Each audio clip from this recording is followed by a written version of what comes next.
মানে রাগে গা টকবক করছে। এখন না বলেও পাচ্ছি না। সেটা হচ্ছে যে এইমাত্র ঘটে যাওয়া ঘটনাটা যদি লাইভ করতে পারতাম ভালো হতো, কিন্তু জাস্ট আমি একজনের সম্মানহানি হবে জন্য করলাম না। সেটা হচ্ছে এক শান্তির ছেলের গল্প করব। এইমাত্র রিক্সা থেকে নামলাম, আর যেখান থেকে আসছি সেখান থেকে রিক্সার ভাড়া সর্বোচ্চ 20 টাকা, মানে 20 টাকারও কমই হওয়ার কথা। তো আমি আর আমার এক বন্ধু ছিলাম। আমি আর আমার এক বন্ধু যখন রিক্সায় উঠলাম, তখন আমার বন্ধু আগে রিক্সা উঠে বসেছিল, আমি পেছনে ছিলাম। পেছন থেকে বন্ধু রিক্সা ঠিক করছে 20 টাকা। আমি যখন রিক্সার কাছে এসে রিক্সায় উঠতে গেলাম, তো রিক্সাওয়ালা বললো যে একজনের হচ্ছে 20 টাকা, আর বেশি লোক উঠলে বেশি ভাড়া। কারণ আমার বন্ধু তো হঠাৎ করে খেপে গেল। সে বললো যে একজনের ভাড়া 20 টাকা, রিক্সা আরেকজন উঠলে ভাড়া বেশি। তখন করছে হ্যাঁ এরকমই নিয়ম। কারণ আমার বন্ধু তো রাগে টকবক, আর আমি তো মনে করেন যে অনেক কন্ট্রোল করে মনে করেন 99, 98, 97 গোনা শুরু করলাম। তারপরে দেখলাম যে উঠেই যখন পড়ছে বন্ধুর একটা, সে বন্ধু আমার পিছনেই চলে আসে, হ্যালো উঠেই যখন পড়ছে তো বন্ধুর তো মানহানি করা যায় না। তারপর যখন রিক্সা উঠে বসলাম, রিক্সা উঠে বসার পর রিক্সাওয়ালা তার গল্প শুরু করে দিল, মানে সে ধরে পাচ্ছে টাকা বেশি। তারপর সে তার গল্প শুরু করলো। তা আমি গল্পে কান দিচ্ছি, গল্প হচ্ছে তো পরে করছি, তুমি তো সবই জানো।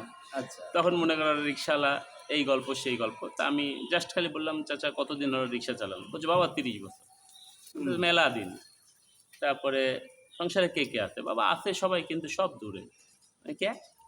বলছে ছেলেরা দেখে না, মেয়েরা দেখে না, এক রিক্সাতলায় খাই। তাই মনে করলাম শান্তির স্থল তোর রিক্সাতলাই খাওয়া লাগবে। তোর মতো শান্তির স্থলের তো জীবনে আর অন্য কিছু হওয়ার কথা না। কারণ তুই প্যাসেঞ্জার এসে যে ব্যবহার করিস তাতে তো বোঝাই যাচ্ছে যে বাড়ির কী অবস্থা। ঘটনা হচ্ছে এটাই যে অনেক সময় দেখিলে অনেকে রিক্সাওয়ালার সাথে গণ্ডগোল করে। সব রিক্সাওয়ালা ফেরেস্তা না। আমরা কিন্তু অনেক সময় রিক্সাওয়ালাদেরকে ভাড়া মিটায় উঠি, মিটায় ওঠার পরেও অনেক ক্যাচাল হয়। এই যে আমার বন্ধু কিছুদিন আগেকার ঘটনা, আমি হঠাৎ করে রাস্তা দেখে ওই রিক্সাওয়ালা চাবি নিয়ে চলে গেল। কাহিনি কি? ও রিক্সাওয়ালা বলছে যে ভাই একটু খালি বাঁয়ে ঢুকান, একটু গলির মধ্যে যাওয়া লাগবে, কারণ ওর যে বাসায় যাবে ওটা একটু গলির মধ্যে। তখন ওই রিক্সাওয়ালা বলছে যে আমি কোনো গলির মধ্যে যাই না। ও বলছে আমার রিক্সা কোনো গলি যায় না, পিছনেও যায় না। আচ্ছা, রিক্সা গলিতেও যায় না, পিছনেও যায় না। ভাড়া নিয়ে কিন্তু কোনো কথা নেই। ও চাবি নিয়ে চলে গেছে। তারপরে আমিও বুঝালাম যে একটু কন্ট্রোল, আমাকে কী দরকার, গরিব মানুষ। তখন তারপরে বুঝলাম যে আসলে সব গরিবই গরিব না, সব শান্তির ছেলেই শান্তির ছেলে না, তাই না? তো এটাই আর কি। আমরা ওই রিক্সাওয়ালার অনেক সময় গন্ডল থেকে আমাদের মনে হয় যে আহা হুয়ার একটা রিক্সাওয়ালা জানে 5 টাকা 10 টাকা জানে কী হবে না, কিছুই না। আমরা পকেট থেকে 10-20 টাকা বেশি দিই, সত্যি করে করছি, মানে একদম ক্যামেরার সামনে করছি। আমরা কিন্তু কোনো সময় রাগ করি না, কিন্তু কিছু কিছু ক্ষেত্রে ওরা যে আচরণটা করে, ওদের বললেন 30 বছর ধরে রিক্সা চালাও, এখনো রিক্সায় চালাচ্ছে, মরার আগ পর্যন্ত আল্লাহ রিক্সায় চালাবে। কারণ আমরা অভিশাপ দিচ্ছি না, আর খাইসলত খারাপ।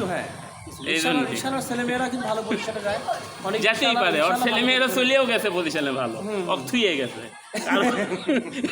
কারণ হচ্ছে ওর চরিত্রের দোষ আছে। যাই হোক, ভালো থাকেন।